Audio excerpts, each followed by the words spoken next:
C'est fâchant. C'est très fâchant parce que c'est très loin de la réalité.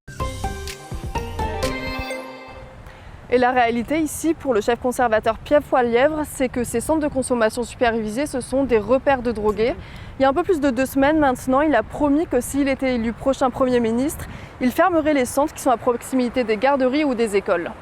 Pour lui, ces centres sont les principaux responsables de la crise des opioïdes qui traverse le Canada. Et ça inquiète donc les défenseurs de ces centres, comme à Saskatoon. L'organisme Prairie Harm Reduction s'inquiète et affirme que ces établissements jouent un rôle essentiel pour réduire les risques pour ces personnes, notamment au niveau des surdoses mortelles et de la transmission de maladies infectieuses. L'organisme explique aussi qu'en cas de surdose, les personnes seraient redirigées vers l'hôpital où il y a déjà des problèmes de surcharge.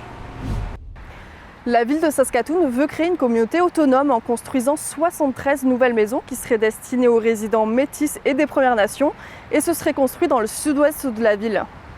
L'annonce a été faite ce matin avec le maire de la ville, Charlie Clark, et le ministre fédéral de Développement économique Canada pour les Prairies, Dan Vandal.